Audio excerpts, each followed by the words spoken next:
दोस्तों, आज जिस केस फाइल के बारे में हम आपको बताने वाले हैं उसके बारे में सुनकर तो आपके पैरों तले जमीन ही खिसक जाएगी। क्योंकि इस केस ने न सिर्फ मुंबई शहर को हैरान कर दिया बल्कि पूरे देश को सोचने पर मजबूर कर दिया है कि क्या एक लड़की को अपने सपने पूरा करने का भी हक नहीं है। जिस लड़की की हम बात कर रहे हैं दरअसल उनका नाम है सृष्टि तुली, जिसके सपने बहुत बड़े थे। सृष्टि अपनी जिंदगी में कुछ करना चाहती थी, खुद को दुनिया के सामने साबित करना चाहती थी कि हाँ, लड़कियां भी अपने सपनों के लिए उड़ान भर सकती हैं। इतना ही नहीं, सृष्टि के माता पिता भी उसके सपोर्ट में हमेशा खड़े रहते थे और उस पर काफी गर्व करते थे। सबको लगने लगा था कि सृष्टि अब शहर के साथ साथ पूरे देश का नाम रोशन करेगी। इसलिए सृष्टि ने मुंबई जाने का फैसला किया। पर यहाँ पर आने के बाद सृष्टि के साथ कुछ ऐसा हुआ कि हर कोई हैरान रह गया। जिस लड़की को उसके चुलबुले अंदाज और हंसी मजाक की वजह से जाना जाता था, वो एक दिन इस कदर खामोश हो जाएगी ये किसी ने सोचा नहीं था। लेकिन सवाल ये उठता है कि आखिर सृष्टि के साथ मुंबई में क्या हुआ? क्यों उन्होंने अपनी खुद जान ले ली? कमरा खोलते ही पंखे पर कौन सा खौफनाक सबूत मिला? अगर आप भी जानना चाहते हैं इन सवालों के जवाब तो हमारे संग वीडियो में एंड तक बने रहिए।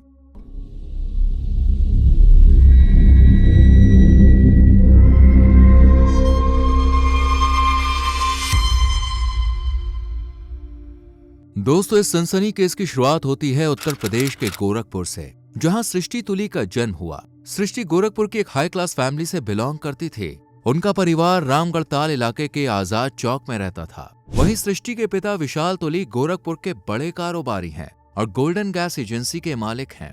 सृष्टि के दादा 1971 के भारत पाक युद्ध में शहीद हो गए थे और उनके चाचा भारतीय सेना में सेवा दे चुके थे। सृष्टि बचपन से ही काफी हार्ड वर्किंग थी।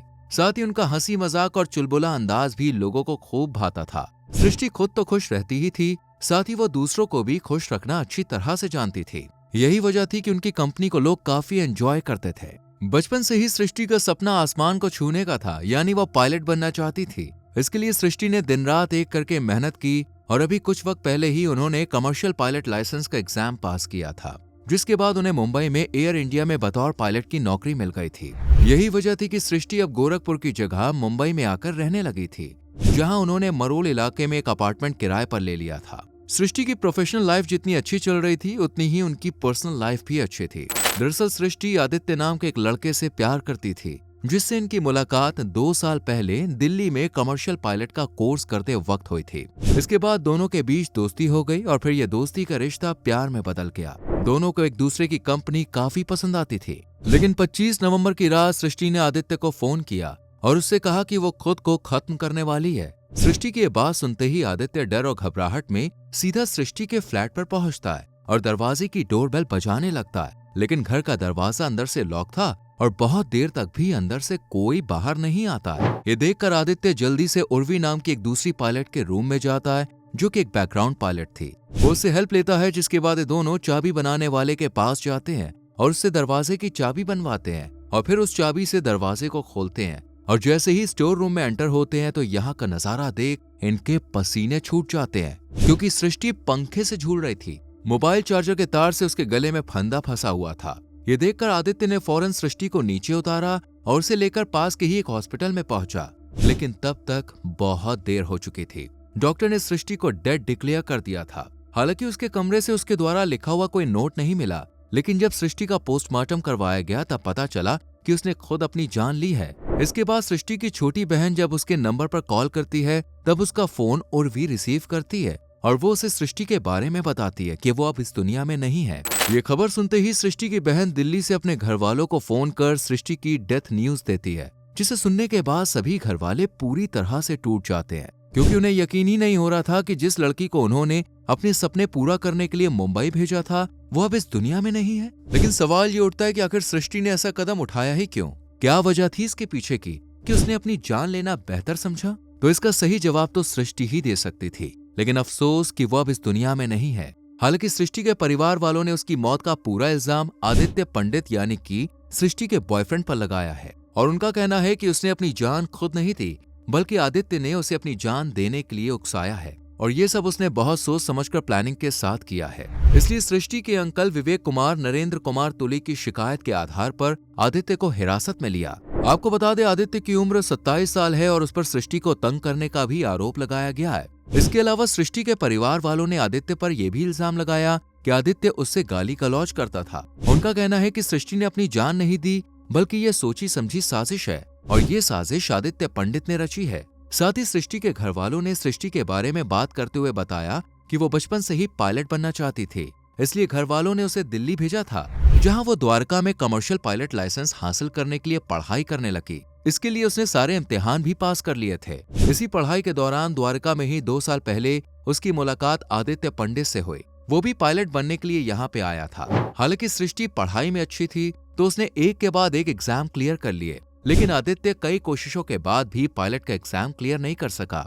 लेकिन इसी दौरान आदित्य और सृष्टि करीब जरूर आ गए। साल 2023 में सृष्टि को एयर इंडिया में जैसे ही पायलट की नौकरी मिली तो वो मुंबई चली गई, पर आदित्य ने उससे मिलना नहीं छोड़ा। वो लगातार उससे मिलता रहता था। सृष्टि के घर वालों का इल्जाम है कि आदित्य हमेशा सृष्टि को रोकता टोकता रहता था, यहाँ तक कि उसने उसके नॉनवेज खाने पर भी रोक लगा दी थी। घर वालों का शक है कि आदित्य ने ही सृष्टि की जान लेकर उसे खुदकुशी का रंग देने की कोशिश की है। हालांकि मुंबई पुलिस को फिलहाल ऐसा कोई भी सबूत नहीं मिला है जिससे यह साबित हो सके कि सृष्टि की जान ली गई है। लेकिन घर वालों की शिकायत पर सृष्टि को जान देने के लिए उकसाने के इल्जाम में पवल पुलिस ने आदित्य को भारतीय न्याय संहिता की धारा 108 के तहत गिरफ्तार जरूर कर लिया है। इसके बाद उसे अदालत के सामने पेश किया गया, जहां से उसे 4 दिन की पुलिस हिरासत में भेज दिया गया है। वहीं शिकायत में सृष्टि के अंकल विवेक कुमार ने बताया कि उन्होंने पिछले साल दिसंबर में आदित्य को उनकी बेटी राशि और सृष्टि को दिल्ली में शॉपिंग करने के लिए अपनी कार दी थी। इस दौरान आदित्य और सृष्टि के बीच बहस हुई थी, यहाँ तक कि आदित्य ने राशि के सामने ही सृष्टि को खूब अपशब्द कहे थे और गुस्से में कार को दूसरी कार के साथ टकरा दिया था, जिस वजह से उनकी कार को नुकसान भी पहुंचा था। लेकिन आदित्य पर इसका कोई भी असर नहीं हुआ। इसी तरह की एक और घटना का जिक्र भी सृष्टि के घर वालों ने पुलिस और मीडिया के सामने किया। उन्होंने बताया कि मार्च 2024 में आदित्य और सृष्टि ने एक दिन राशि और उसके दोस्तों के साथ बाहर डिनर का प्लान बनाया था। सभी दोस्त मिलकर गुड़गांव में डिनर करने के लिए इकट्ठा हुए और सभी दोस्तों ने नॉनवेज खाना ऑर्डर कर दिया। जब टेबल पर खाना आया तब आदित्य ने नॉनवेज खाने को देखने के बाद सभी के सामने सृष्टि को काफी भला बुरा कहा और उसकी काफी बेइज्जती भी की, जिसके बाद वो उन्हें अपने साथ वेज फूड खिलाने के लिए ले गया। हालांकि कुछ देर बाद ही सृष्टि ने अपने कजिन राशि को फोन कर उससे कहा कि आदित्य उसे बीच सड़क पर ही छोड़कर चला गया है और अब वो रोड पर अकेली खड़ी है। इस घटना के बाद सृष्टि ने राशि से ये तक कह दिया था कि वो अब इस रिश्ते से परेशान हो चुकी है, लेकिन वो आदित्य से दूर भी नहीं रह सकती है क्योंकि वो उसे बहुत ज्यादा प्यार करती है। इसके अलावा एक ऐसा इंसिडेंट और सृष्टि के घर वालों ने पुलिस के साथ शेयर किया। उन्होंने बताया कि आदित्य को एक दिन एक पारिवारिक समारोह में जाना था। वो सृष्टि को अपने साथ लेकर जाना चाहता था, पर सृष्टि के पास उस वक्त टाइम नहीं था क्योंकि उसकी फ्लाइट थी। लेकिन ये जानने के बाद भी आदित्य ने उस पर समारोह में चलने के लिए दबाव बनाया, जिस वजह से दोनों के बीच फिर से लड़ाई शुरू हो गई और आदित्य ने गुस्से में सृष्टि का फोन नंबर करीब 10 से 12 दिनों के लिए ब्लॉक कर दिया। ये देखकर सृष्टि अब और ज्यादा परेशान रहने लगी। कभी हंसती मुस्कुराती सृष्टि अब आदित्य की वजह से हर वक्त टेंशन में रहती थी क्योंकि आदित्य छोटी छोटी बातों पर उसका नंबर ब्लॉक कर दिया करता था। इसी तरह 25 नवंबर 2024 की रात को हुआ। सृष्टि अपनी फ्लाइट पूरी करने के बाद अपने अपार्टमेंट में लौटी थी। तभी आदित्य भी उससे मिलने के लिए अपार्टमेंट में आ गया, जहां वो अक्सर आता रहता था। इसी बीच दोनों में झगड़ा हुआ, जिसके बाद रात के करीब 1 बजे आदित्य घर से निकल गया और आदित्य के जाने के कुछ देर बाद ही सृष्टि ने उसे फोन किया और कहा कि वो अपनी जान देने जा रही है। इतना सुनते ही आदित्य के पैरों तले जमीन खिसक गई। उसने फौरन ही अपार्टमेंट की ओर रुख किया, लेकिन दरवाजा बंद था, जिसके बाद उसने एक चाबी बनाने वाले से चाबी बनवाई और फिर जब दरवाजे को खोलकर देखा तो सामने हंसती खेलती सृष्टि की डेड बॉडी पंखे से झूल रही थी। ये देखते ही मानो आदित्य के होश उड़ गए। उसे समझ ही नहीं आ रहा था कि अब वो क्या करे। हालांकि 1-2 घंटे का रेस्ट लेने के बाद वो सृष्टि की डेड बॉडी को लेकर पास के एक अस्पताल में पहुंचा, लेकिन तब तक सृष्टि इस दुनिया से विदा हो चुकी थी। कहा तो ये भी जा रहा है कि सृष्टि ने मरने से पहले आदित्य को एक वीडियो कॉल किया था, जिसमें दिखाया गया था कि वो खुद को फांसी लगाने वाली है। वहीं पुलिस ने जब आदित्य से पूछताछ की तो उसने बताया कि जब सृष्टि ने उससे कहा कि वो मरने जा रही है, तब उसने सृष्टि को धमकी देते हुए कहा कि अगर उसने अपनी जान दी तो वो भी अपनी जान दे देगा। इतना ही नहीं, इन दोनों के बीच व्हाट्सएप चैटिंग भी हुई थी। इसमें कई मैसेजेस आदित्य ने डिलीट कर दिए, जिन्हें पुलिस रिकवर करने की कोशिश कर रही है। वहीं जब सृष्टि के पिता से इस मामले में पूछताछ की गई तब उन्होंने बताया कि आदित्य उनकी बेटी से जलन रखता था। एक तरह से वो उसकी कामयाबी से चिढ़ता था, क्योंकि सृष्टि पहली ऐसी लड़की थी जिसे गोरखपुर की पहली महिला पायलट बनने का गौरव प्राप्त हुआ था। साथ ही मुख्यमंत्री योगी आदित्यनाथ ने सृष्टि की इस उपलब्धि पर उसे सम्मानित भी किया था, जो उनके परिवार और शहर के लिए गर्व का विषय था। यही बात बस आदित्य को अच्छी नहीं लगती थी, क्योंकि वो एक लड़का होकर बार बार एग्जाम्स में फेल होता रहा। जबकि सृष्टि ने दिन रात मेहनत करके अपने सपनों को पूरा कर लिया था। इसी वजह से आदित्य के मन में कहीं न कहीं सृष्टि के खिलाफ जलन की भावना थी और साथ ही सृष्टि के पिता ने उर्वी का भी जिक्र किया और कहा कि वो भी आगे नहीं बढ़ पाई थी और वो भी सृष्टि से नफरत करती थी, इसलिए इन लोगों ने मिलकर उसे मार दिया। क्योंकि सृष्टि तो काफी स्ट्रांग थी, वो पायलट ऐसे ही नहीं बन गई थी, वो अंदर से बहुत मजबूत थी, इसलिए वो अपनी जान लेने का कदम नहीं उठा सकती थी, वो अपने साथ इतना गलत नहीं कर सकती थी। वहीं दोस्तों, इस पूरे केस में मुंबई पुलिस पर भी काफी सवाल उठ रहे हैं और उनकी इन्वेस्टिगेशन पर भी कई सवाल उठाए जा रहे हैं, क्योंकि सृष्टि के पिता का कहना है कि एक डेटा केबल के जरिए एक लड़की खुद को कैसे मार सकती है, डेटा केबल किस तरह एक मौत का औजार बन गया। ये सवाल सृष्टि के पिता मुंबई पुलिस से कर रहे हैं। साथ ही उन्होंने ये भी बताया कि जब उन्हें अपनी बेटी की डेथ न्यूज मिली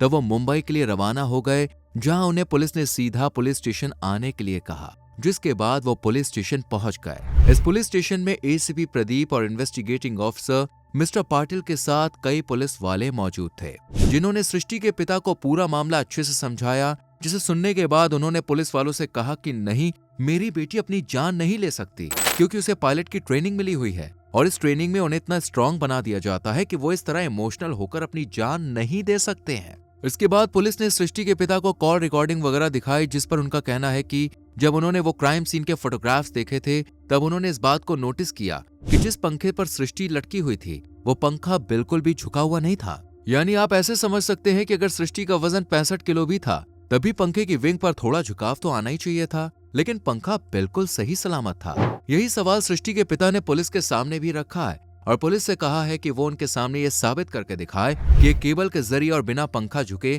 कैसे एक लड़की अपनी जान दे सकती है। इसके बाद सृष्टि के पिता ने पुलिस से पूछा कि क्या वो खुद आदित्य से एक बार बात कर सकते हैं, जिसके लिए पुलिस ने उन्हें परमिशन दे दी।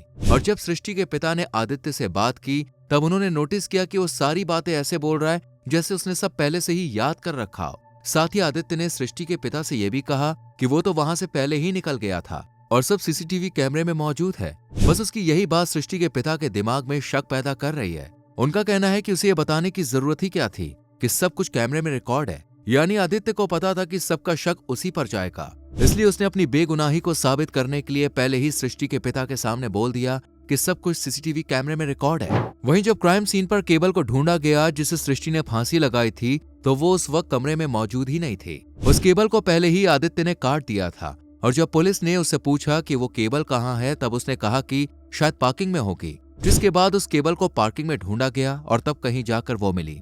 इन्हीं सब बातों को नोटिस करते हुए सृष्टि के पिता का कहना है कि उन्हें ये सब बना बनाया खेल लग रहा है और ये सब आदित्य ने बहुत ही सोच समझ के किया है। वहीं उन्होंने ये भी बताया कि दरवाजे से निकलकर सीढ़ी तक जाने के रास्ते पर कोई भी सीसीटीवी कैमरा मौजूद नहीं है और हो सकता है कि इसी बात का फायदा आदित्य ने भी उठाया हो। साथ ही सृष्टि के पिता ने यह भी बताया कि सृष्टि के रूम की 3 चाबियां हैं, जिसमें से एक चाबी सृष्टि के रूममेट के पास रहती है और 2 सृष्टि के पास। लेकिन इस घटना के वक्त सृष्टि के पास केवल एक ही चाबी मौजूद थी, जबकि दूसरी कहाँ है किसी को नहीं पता और ना ही वो चाबी किसी को मिली है। वहीं आदित्य के मुताबिक उसने 4 बजे कमरे की चाबी बनवाई थी, जिसके लिए पहले वो उर्वी के पास गया और फिर उसे लेकर चाबी बनवाने के लिए गया। हालांकि सृष्टि के पिता को उर्वी पर भी पूरा शक है कि इन दोनों ने मिलकर ही उसकी जान ली है। वेल, इस मामले में अभी भी पूछताछ जारी है।